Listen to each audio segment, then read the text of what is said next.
शेख अब्दुल कादिर जिलानी फरमाते हैं, अक्सरियत मुसलमानों की, अहले बगदाद की, दो चीज़ों के इर्द गिर्द फिर रही है, इसलिए इनको खुदा नहीं मिलता। फरमाया अक्सरियत लोगों की दो चीज़ों के इर्द गिर्द फिर रही, इसलिए इनको अल्लाह नहीं मिलता, अल्लाह का वरना मिल जाए। फरमाया आधे लोग तो पेट के इर्द गिर्द फिर रहे हैं और आगे लोग शर्मगाहों का तवाफ कर रहे हैं। फरमाया कुछ लोग इनमें अब्दुल बतन हैं, कुछ लोग जो है इनमें अब्दुल फरज हैं।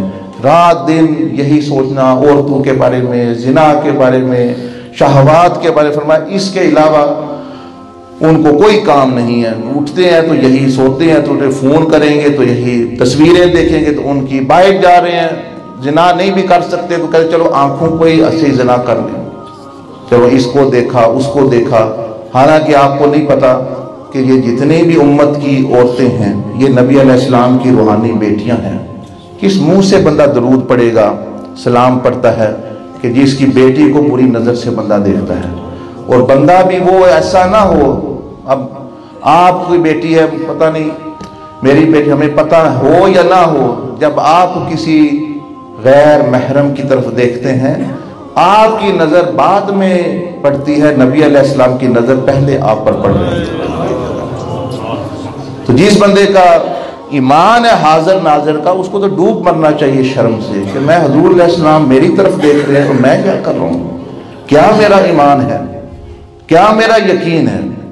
तो वो बंदा ऐसे, और आप अलैहिस्सलाम ने फरमा भी गए बड़े साफ अंदाज में, फरमाया मन आज़ा मुस्लिमन फ़क़द आज़ानी, जिसने किसी मुसलमान मर्द को, औरत को परेशान किया, दुख दिया, उस पर बदनज़री करके, उसको तकलीफ़ दे के, उस पर हसद करके, उसके माल को नुकसान दे के, धमकी दे के, गाली दे के, कोई भी, फरमाया उसने मेरे दिल को तकलीफ़ दी है।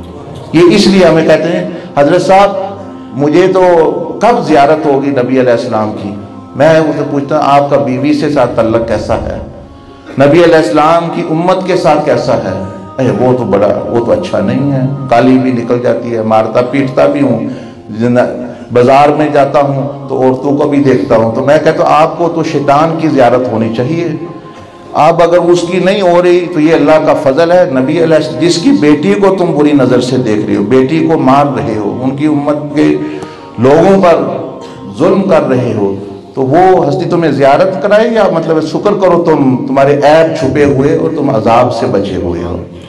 ज़ियारत जब के काबिल हो गए तुम्हें उनको याद दिलाने की ज़रूरत नहीं है, या रसूलुल्लाह से पर्दा हटाएं, उनको याद दिलाने की ज़रूरत नहीं है, उनको पता होता है कि ये कौन क्या कर रहा है।